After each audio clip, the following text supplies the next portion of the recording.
Provérbios 17. Provérbios capítulo 17, versículo 17.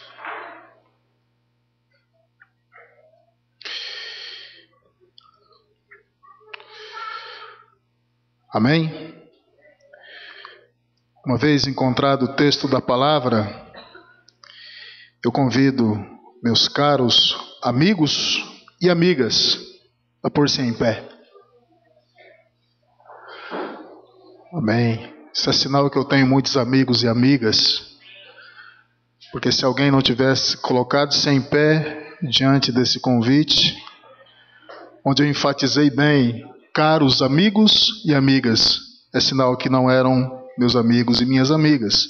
Mas como a igreja toda colocou-se em pé, ouçamos a palavra do Senhor que assim diz, Provérbios 17, 17. O amigo ama em todo tempo, e na adversidade se faz um irmão. NVI diz assim: o amigo ama em todos os momentos, é um irmão na adversidade. Você pode sentar-se, meu caro amigo, minha cara amiga. Eu quero partilhar nessa noite uma palavra sobre esta pessoa importante, este ser especial, sem o qual nós não podemos viver. Amigos, quem não tem um mais chegado lá do coração, quem não tem um lá da mais tenra infância que não sai da memória, quem não lembra daquele amigo da época da infância, da adolescência, aquele amigo do período de escola, quem não se recorda daquele amigo, daquela amiga que naquela hora mais difícil da sua vida, talvez faltou teu pai, a tua mãe, teu esposo, tua esposa, teu filho, tua filha, ou quem sabe até mesmo o teu pastor, mas esse amigo estava lá. Amigo, tão raro quanto um tesouro, mas tão precioso quanto qualquer joia que se possa encontrar. E Salomão, o homem que orou a Deus e pediu a Deus que lhe desse sabedoria para governar o povo de Deus com fidelidade. Salomão, sobre o qual a Bíblia diz que, devido a essa sabedoria que ele recebeu do Senhor, ele escreveu sobre todas as coisas. Ele pesquisou a respeito dos arganazes, insetos, coisas minúsculas. Sobretudo Salomão procurou conhecer, investigou a sabedoria popular e recolheu dentre os provérbios popular diversas coisas. E dentre as diversas coisas que ele colheu, que foram acrescentando a sabedoria dele, ele dedicou algo ao amigo, à amiga. E no versículo 17 do capítulo 17 de Provérbios, ele fala: o amigo ama em todos os momentos, é um irmão na adversidade. Quem de nós não sente falta daquele amigo que quem sabe já partiu?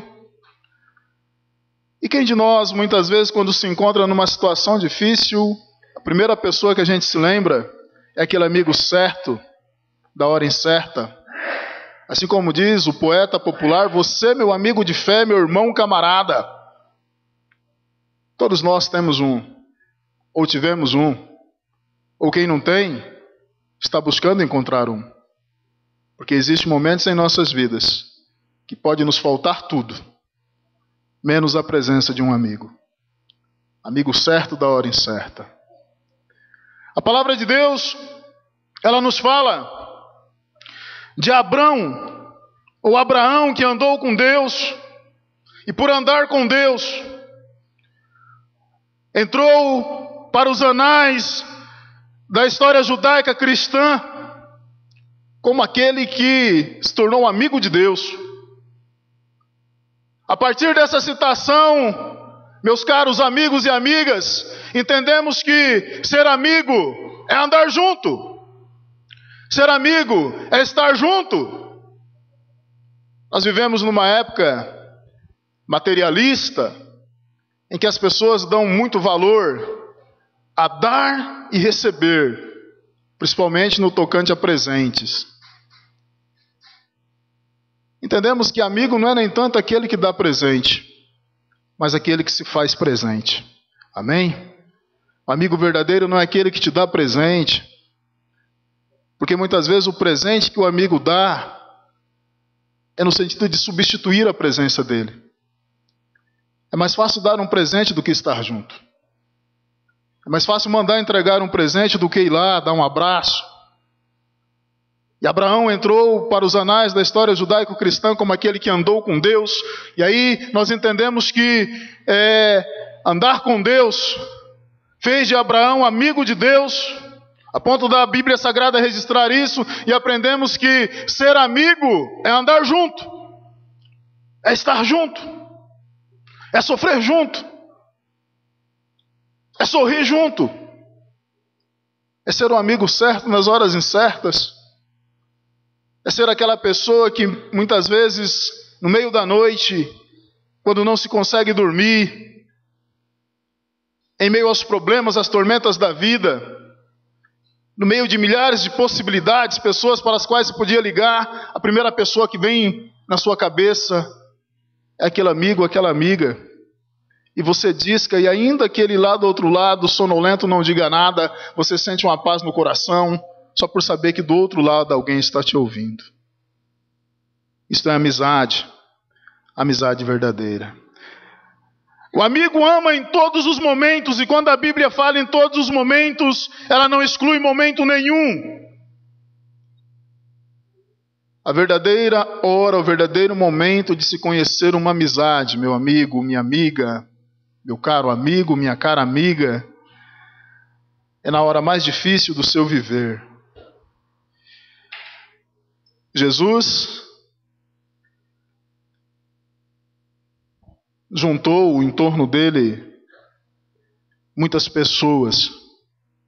No estudo que estamos dando aos domingos na sala de líderes, falávamos sobre os 70. Depois em casa minha esposa perguntando, eu peguei na Bíblia, mostrei lá para ela onde falava dos 70. Chegou determinado momento, em João 6, Jesus traz um discurso um pouco duro. Aí os 70 diminui para 12. Ou um pouco mais de 12, porque quando lemos lá em Atos, na escolha daquele que iria substituir Judas, a Bíblia fala, se não me falha a memória, de José, cognominado Justo, e Matias, que andou com Jesus desde o batismo. Então nós entendemos que não era só 12, mas a Bíblia foca em 12. Mas quando Jesus faz um discurso duro em João 6, os 70 vão embora. Jesus fica com 12. Ele olha para os 12 e faz aquela pergunta: e vocês também vão querer ir embora? E Pedro responde: a quem iremos nós, Senhor? Só tu tens palavra de vida eterna. João 6, o discurso do pão da vida. Porque naquele discurso Jesus falou de compromisso. Naquele discurso Jesus falou de realmente estar com Ele até a morte. Quando Ele fala de comer a carne e beber o sangue dEle, podemos até interpretar no sentido da Santa Ceia, mas Ele fala também de um compromisso com Ele, de estar firmado nele, de andar com Ele, de sofrer com Ele, de estar com Ele em todos os momentos. E o discurso foi tão impactante que alguns dos ouvintes falou: esse discurso é duro demais de se ouvir. Quem é que pode suportar isso? Quem ouviu entendeu que falava de perigo, que falava de morte, de perseguição, mas Jesus não retirou nenhum ponto, nenhuma vírgula daquilo que havia colocado. Mas olha para os 12 mais próximos dele, fala: e vocês também vão querer ir embora? E vem a resposta lapidar, tremenda de Pedro: a quem iremos nós, Senhor? Somente tu tens vida eterna. E Tomé, se não me falha a memória, fala assim: vamos com Ele, para morrer junto com Ele. Isso é ser amigo. Isso é ser amiga. É estar disposto a pagar o preço, sofrer junto, até mesmo morrer junto. É estar presente, não é enviar presente, mas estar presente em todos os momentos. Eu estive, no período que o Júnior esteve acamado, estive pensando, até na rádio, eu fiz um comentário lá, eu falei, Paraíbas também adoece. Em 8 anos que eu estou aqui, quase 9 anos, a segunda vez que vejo o Júnior doente, quando eu pedi oração pelo rádio por ele. E lá na rádio diz assim, eu disse, agradeço a Deus pela vida do Júnior, uma pessoa que tem estado aqui com vocês pela rádio, que tem estado presente na igreja. E a gente podia sentir o carinho dos ouvintes que ligavam lá, dizendo que estavam orando por ele. Isso demonstra que ele construiu amizades com pessoas que até mesmo ele não conhece. Mas construiu amizades. Nesse mundo em que nós vivemos, igreja, em que as pessoas dão valor a tantas coisas que vão passar, as pessoas edificam sobre aquilo que não é sólido, sobre aquilo que é areia, em que os pais muitas vezes numa correria louca, frenética, buscam deixar para o filho herança, bens, pagam caro muitas vezes em computadores, em jogos. Nesse tempo em que as pessoas estão tão fixadas naquilo que é material, nós enquanto cristãos, cristãs, filhos e filhas de Deus, nós temos que demonstrar ao mundo que existe algo sobremodo excelente, algo que não tem preço. E este algo sobremodo excelente, que não tem preço, chama-se amizade sincera, amizade verdadeira. E essa amizade verdadeira, sincera, ela não se demonstra através de um presente caro, mas se demonstra a partir do estar presente, do estar junto, do caminhar junto, do ir lá ver, do visitar, do abraçar, do não deixar para amanhã aquilo que deve ser feito hoje, porque, meu amado, minha amada, se tem uma coisa que nós não possuímos, se tem algo que o homem não possui, se tem algo que eu não possuo e que você não possui, e é engano pensar que possuímos, é o amanhã. Nós possuímos o hoje, nós possuímos o agora, amém? O amanhã pertence a Deus, diz a palavra. E nós muitas vezes caímos no engano diabólico até de postergar as coisas, de adiar, procrastinar, palavrinha difícil, procrastinação. Amanhã eu digo para minha esposa o quanto eu a amo. Amanhã eu dou aquele abraço, pedindo e dando perdão para o meu pai que muitas vezes foi duro comigo. Amanhã eu visito aquele amigo que faz tempo que eu não vejo. A sociedade tem uma hipocrisia que eu acho assim tremenda, mas que é a cara dessa sociedade pós-moderna que nós vivemos. Muitas vezes as pessoas não se preocupam em ver o outro quando o outro está vivo. Aí recebe aquele telefonema no meio da noite. Fulano morreu.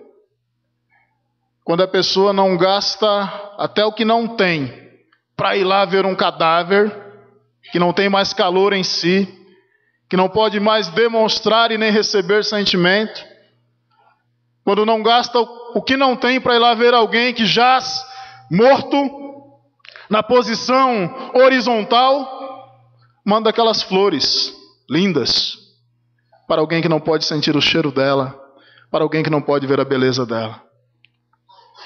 Às vezes eu escuto o rádio e ouço no rádio algumas homenagens póstumas, e sempre o entendimento que eu tenho é que aquilo ali expressa coisas, palavras, sentimentos que as pessoas queriam ter dito e nunca tiveram coragem de dizer. E aí quando o outro faleceu, o outro partiu, para amainar a consciência, se escrevem aquelas coisas tão lindas, mas que só são palavras ao vento, porque a quem foram direcionadas já não existe mais, já não está mais ali. Eu vi de perto, irmãos, o desespero de um homem, por nome de Jorge. O pai dele, seu Eduardo, um senhor, assim com os cabelos já grisalhos, brancos, igual do irmão Salomão, né? Um homem trabalhador da roça. E o Jorge um dia bebeu.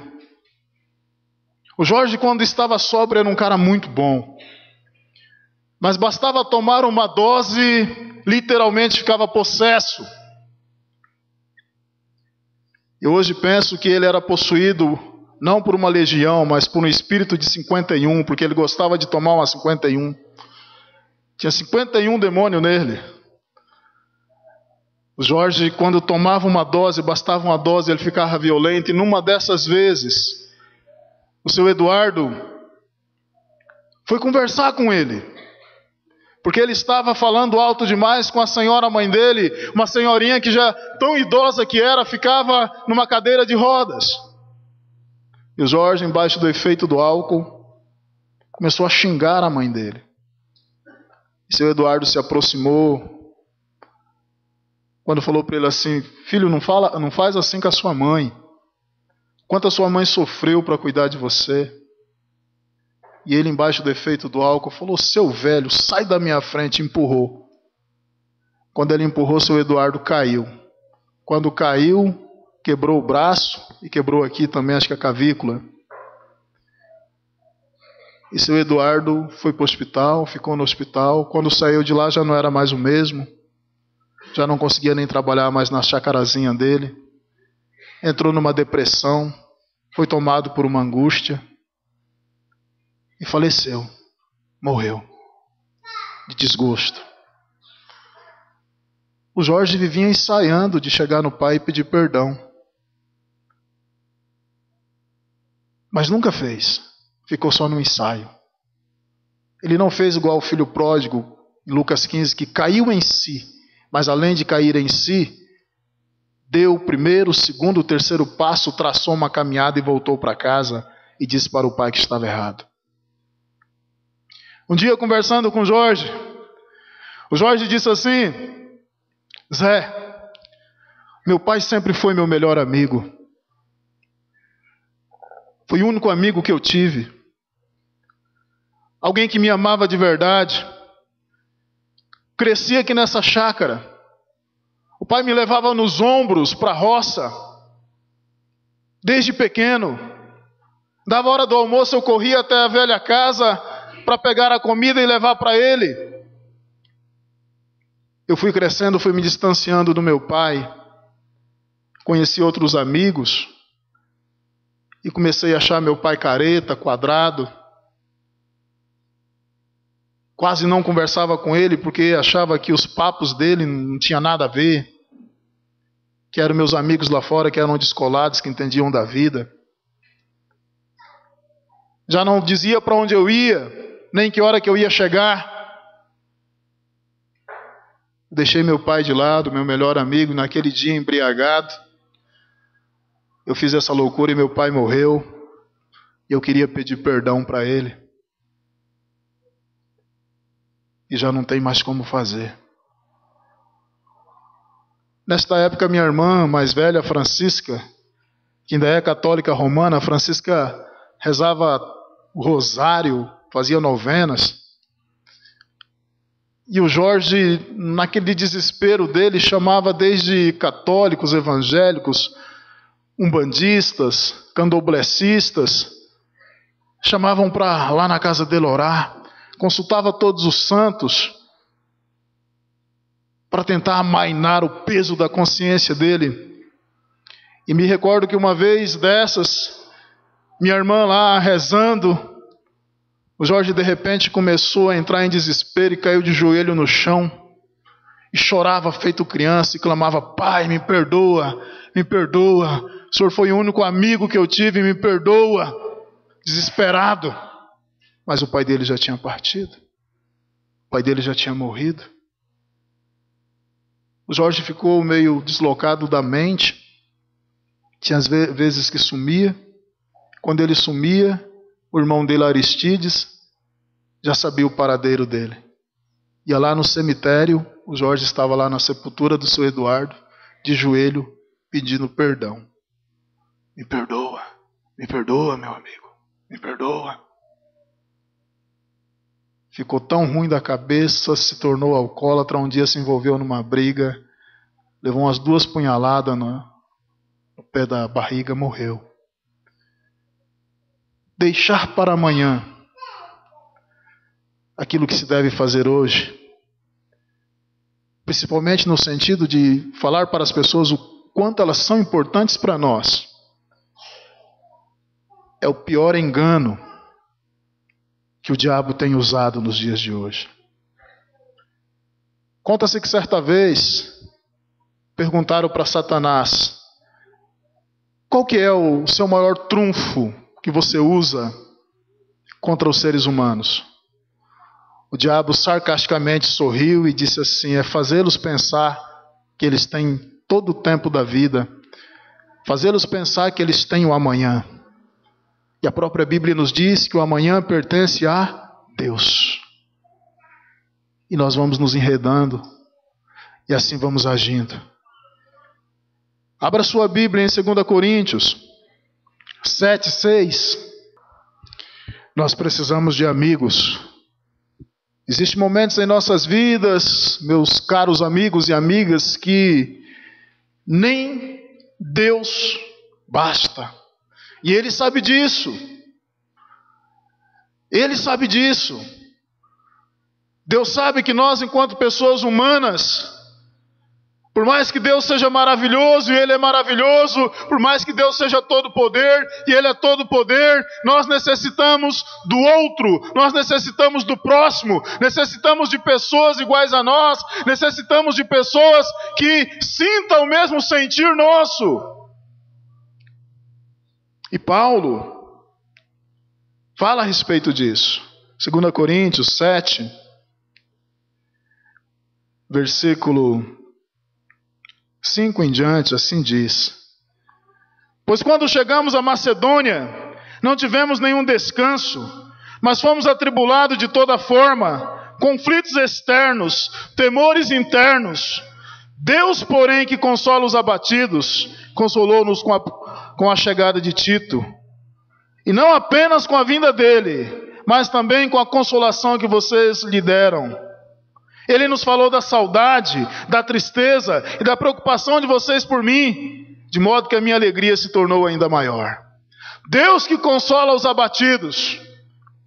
Paulo se encontrava em um momento de dificuldade da vida dele, no momento de angústia, no momento de temores e tremores internos e externos.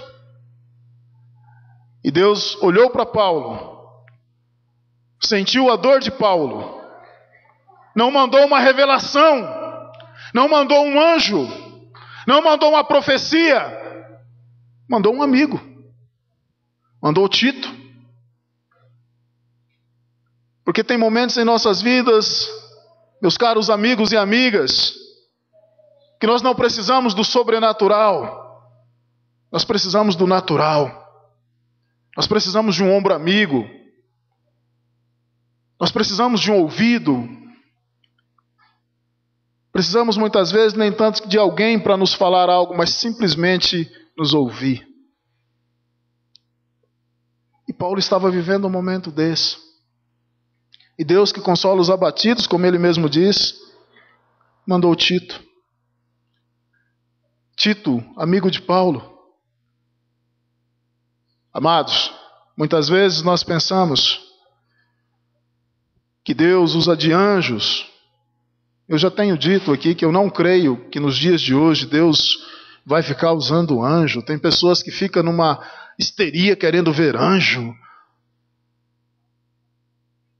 A partir da instituição da igreja, Deus não envia mais anjos, a não ser em momentos extremos. Deus envia pessoas. Amém? Você é anjo de Deus para consolar o aflito. Os anjos que Deus envia não habitam no céu, não possuem asas, mas habitam na terra e são pessoas humanas. Sou eu, é você, somos nós, que temos sobre nós a incumbência de levar uma palavra de consolação, uma palavra de ânimo, de paz, ou muitas vezes não levar palavra nenhuma. A Jússi me ligou ontem, falou assim: pastor, tem uma amiga minha que está passando por muitos problemas. Ela é da congregação cristã, está passando por muitas dificuldades, está sozinha, aliás não está nem mais na congregação. E a minha mãe falou do Senhor para ela, ela veio conversar comigo e disse que gostaria de conversar com o Senhor. Eu ia passar aí em sua casa para a gente ir lá, mas estou aqui no trabalho, devido aos festejos, não vou poder sair. O senhor pode ligar para ela? Falei, posso. Me passa o número. Passou o número, liguei para a mulher. Ou melhor, pedi para a Jússi, falei, Jússi, liga para ela antes e diga que eu vou ligar.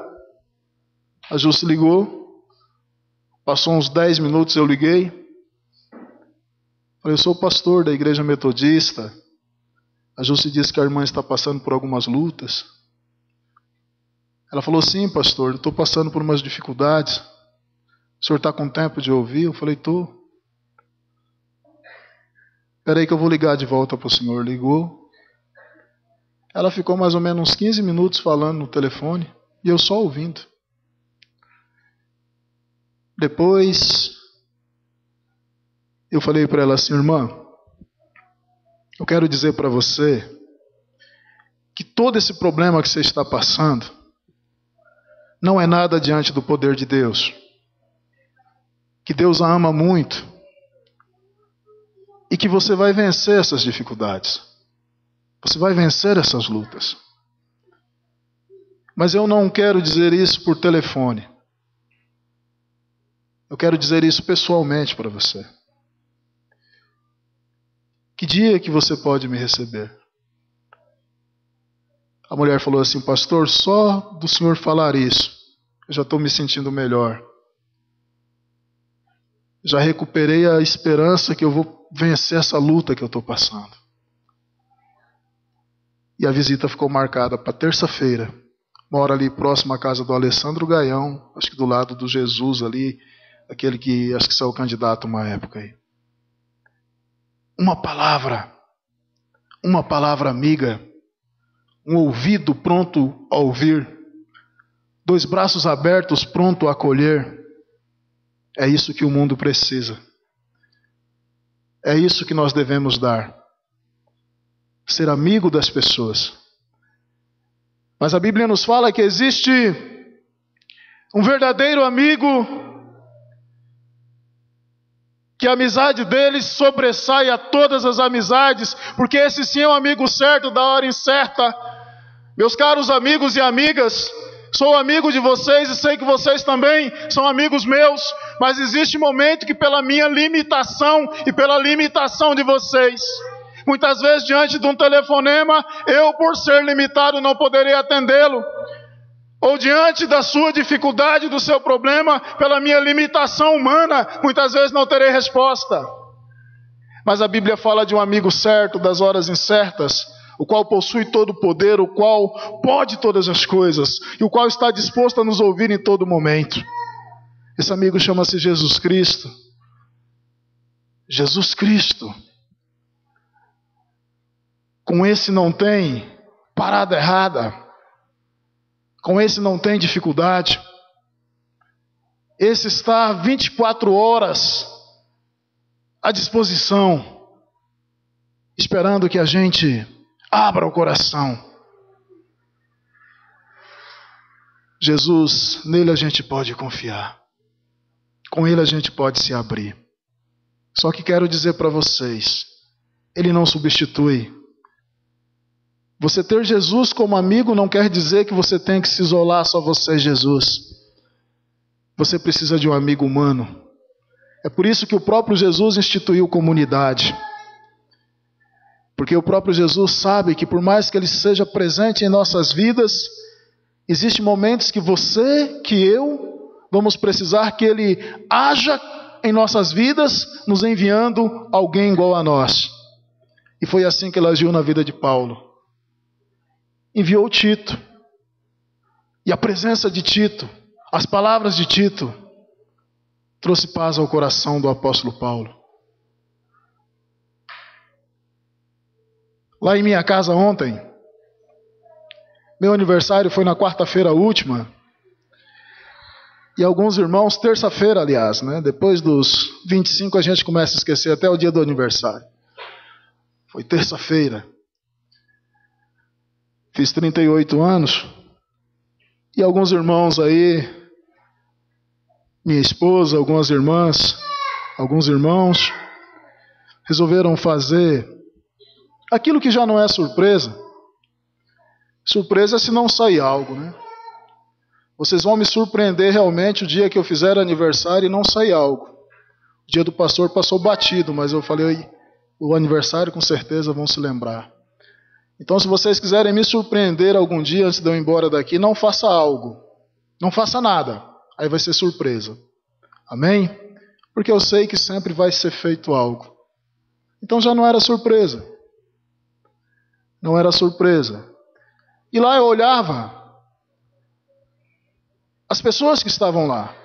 Os amigos, as amigas, os mais antigos, os mais novos. E eu me recordava do primeiro aniversário que eu tive na vida, que foi aqui, nesta igreja, quando aqui cheguei em 2003. Primeiro aniversário, primeiro bolo, primeira festa. Me recordava disso. E me recordava da igreja, aquele punhadinho de pessoas. E ali, enquanto eu estava assentado, passava na minha mente um filme de amigos novos que Deus trouxe, de amigos que Ele recolheu para Ele, como a irmã Veni, como a irmã Odete. E eu fui vendo rostos diferentes, o Leandrão, o Leandrinho, Rafael, Eliane, novos irmãos, novas irmãs que Deus vem trazendo. E alguns, né, que a gente, ainda perguntei para Maria Socorro, cadê o Júnior e a Rosângela? Amigos que você sabe que sempre vão estar por ali. Seu Moisés, Dona Linda, o Cláudio e a Célia. Cadê? Amigos, nos melhores momentos de nossas vidas, assim como nos momentos mais difíceis de nossas vidas, a gente sente falta das pessoas que a gente sabe que nos ama e pessoas a quem nós amamos também. Eu pude me recordar do impacto que causou na minha vida aquele primeiro aniversário, aquele primeiro bolo, aquela demonstração de carinho, de amizade. É tão bom saber que somos amados, amém? É tão bom saber que alguém se lembra da gente. É tão bom saber que em algum lugar tem alguém orando por você. É tão bom saber que nas horas mais difíceis da sua vida você tem alguém com quem você possa contar. Amigo é assim, esta pessoa que você sabe que é para toda obra, para todo momento, para todo instante. Mas muito melhor do que você saber é você ouvir.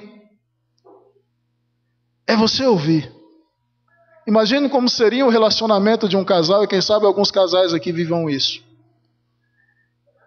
Que a mulher, ela pergunta para o marido, você me ama?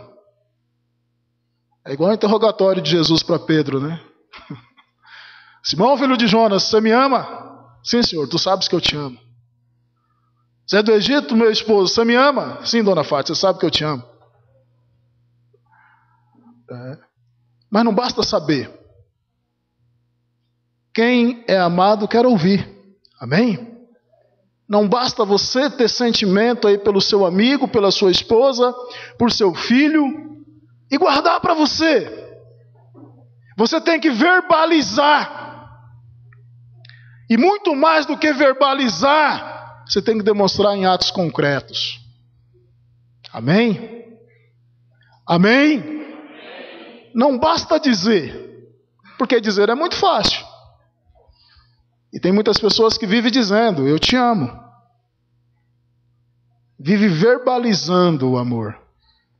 Mas na concretude da vida, esse amor não se manifesta. Esse amor não acontece. Meus irmãos, minhas irmãs, assim como o Júnior disse, nós não devemos esperar que aconteça o pior. Que aconteça o pior para a gente demonstrar para as pessoas o quanto elas são importantes para a gente. Quantos aqui conhecem o pastor Faustino? Levanta a mão aí. Pastor Faustino, hoje pastor da Metodista Renovada em Dourados. O pastor que batizou o Júnior, o pastor que me batizou também. Eu tinha ouvido falar que o pastor Faustino estava doente. Mas eu sei que o Faustino tem um problema cardíaco desde que eu fui ovelha dele. Então pensei que deveria ser mais um dos problemas cardíacos.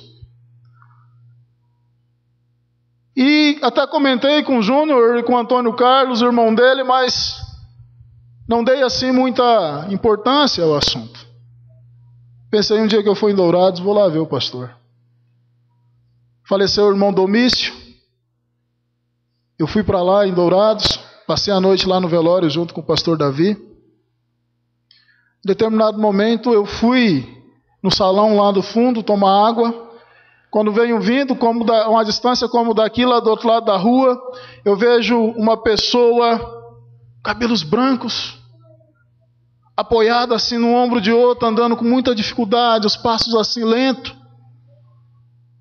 E eu fui andando em direção, quando cheguei mais perto, fui conhecendo o rosto, eu falei, meu Deus do céu, não pode ser o pastor.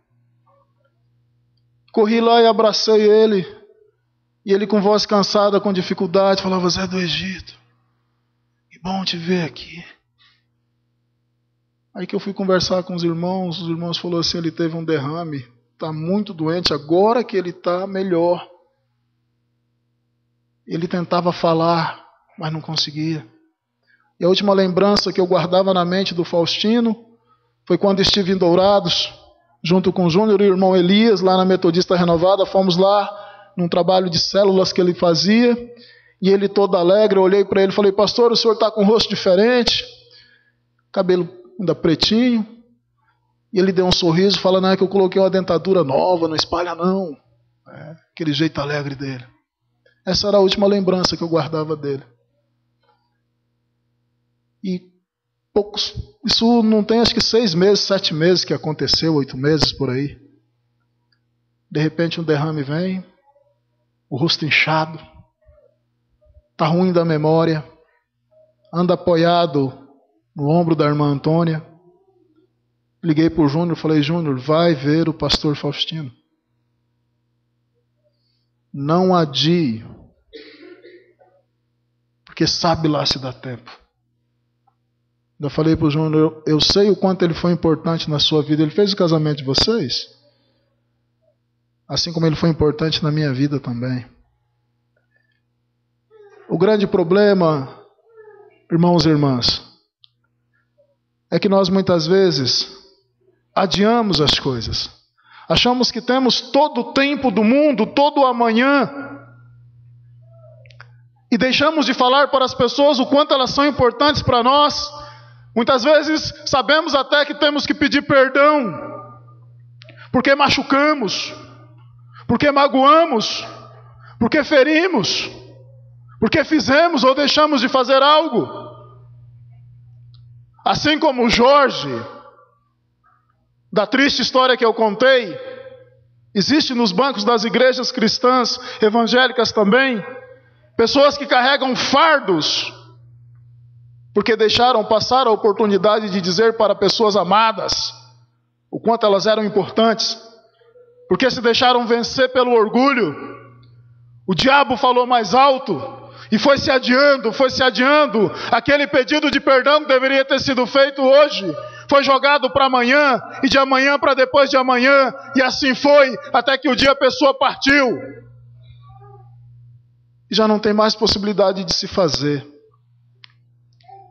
Nós vamos viver de forma mais harmoniosa, de forma mais amorosa, quando nós compreendemos que a única coisa que o homem tem é o agora. O amanhã pertence a Deus. E nós não sabemos se amanhã poderemos dizer: eu te amo, me perdoa, eu estava errado, você é importante para mim. Eu vim aqui tão somente para bater um papo contigo, vim aqui só para tomar um tereré com você. Não vim aqui dessa vez pedir oração ou nada, eu vim aqui só para estar junto com você. Eu quero estar junto com você. Sua presença é o meu diálogo. A gente precisa entender isso. A gente precisa compreender isso. Que pessoas passam, assim como o tempo passa. Que é loucura fazermos planos prolongados para o amanhã, pois o amanhã não nos pertence, mas o agora Deus nos deu. E nesse agora nós temos que vivê-lo de forma intensa, valorizando as pessoas que nós temos ao nosso lado. Nos amando. E dizendo isso.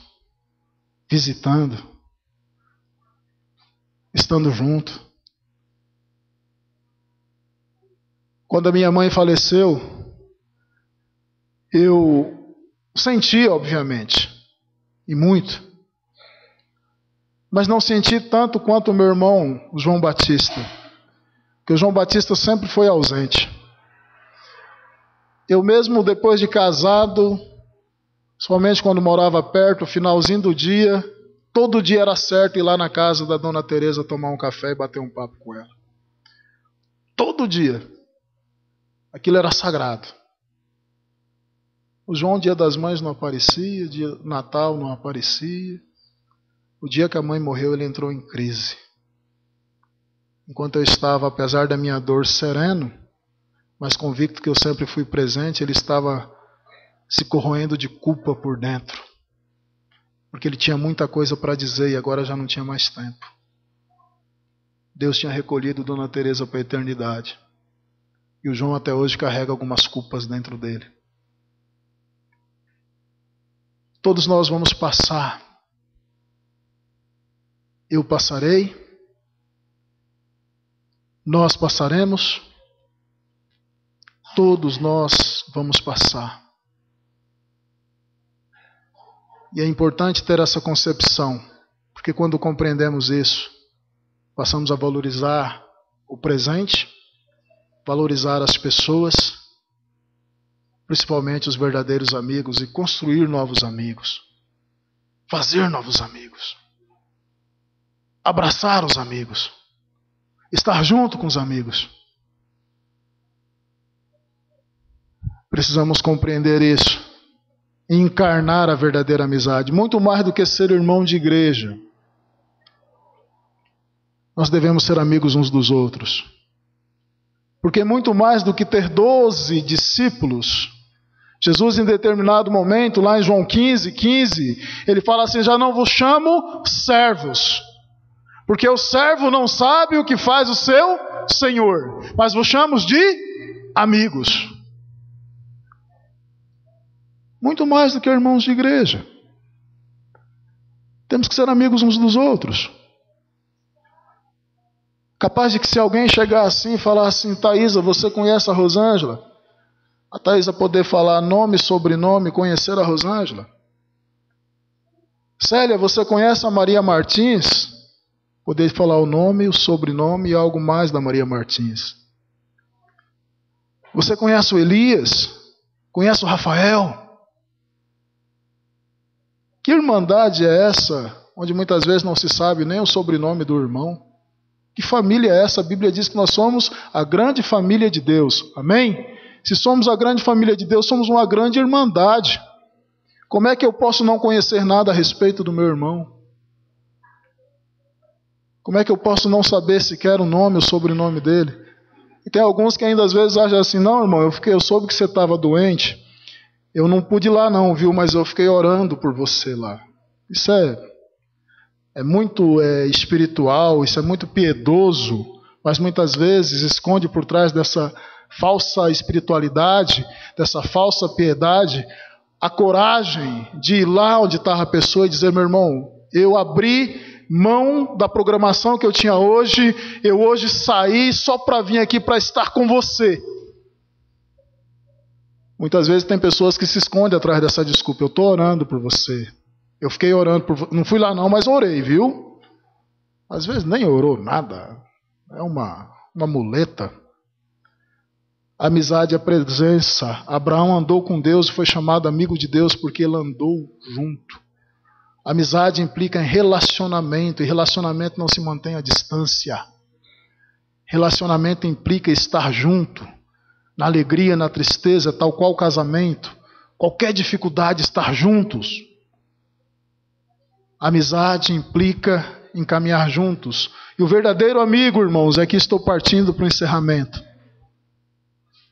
O verdadeiro amigo é aquele que, apesar de saber tudo a seu respeito, e quando eu digo tudo, inclui-se nesse tudo até as coisas ruins, ele continua sendo seu amigo.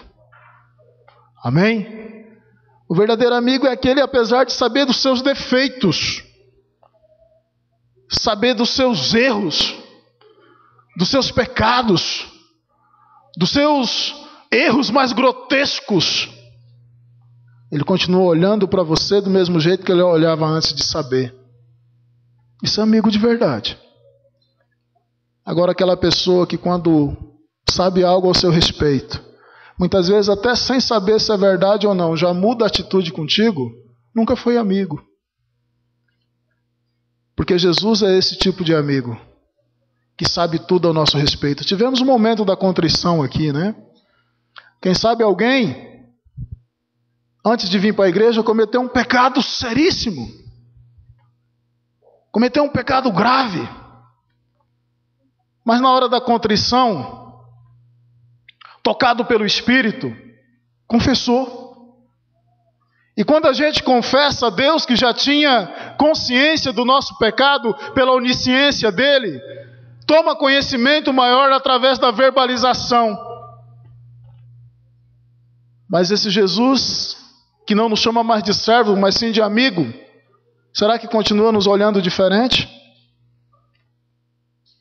Será, irmãos, que mesmo quando você se ajoelha e confessa o seu pecado, o olhar de Jesus para você é diferente de antes de você confessar?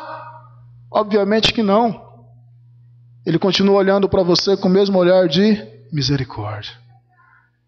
Será que o olhar de Jesus para Judas, quando Jesus está no Getsemane e Judas chega com uma turba para prendê-lo, e Jesus dá o primeiro passo, vai em direção a Judas e fala para ele assim: amigo, aqui viestes, e beija ele. Será que o olhar de Jesus, que sabia o que estava acontecendo, mudou? Não mudou, era o mesmo olhar de misericórdia, de graça. Porque amigo verdadeiro é aquele que, mesmo sabendo o pior a nosso respeito, ele continua sendo o nosso amigo. Continua nos amando. Continua nos perdoando. Continua nos aceitando. Continua se propondo a caminhar junto. Aqueles que, quando conhecem uma falha nossa, um pecado nosso, uma fraqueza nossa, e muda a atitude, não chore se isso acontecer com você. Se algum dia alguém que você considerava amigo, de repente se afastar de você, não mais te visitar, não mais falar com você, e você indo conversar com ele e perguntar: por que você se afastou de mim? E a pessoa falar assim: olha, eu me afastei de você porque eu fiquei sabendo isso e isso de você. Não chore achando que você perdeu um amigo. Porque na realidade ele nunca foi seu amigo. Porque se amigo fosse, teria permanecido contigo. É assim que Jesus faz conosco. Ele sabe tudo a nosso respeito. Ele nos conhece. Mas mesmo assim ele continua no mesmo lugar. No lugar de misericórdia. Assentado à direita de Deus, para interceder por aqueles que caem. Porque Jesus é o amigo que jamais nos desampara. É o amigo certo na hora incerta. Lembrando você que a cantina é permanente, essa cantina aí. Então todos os domingos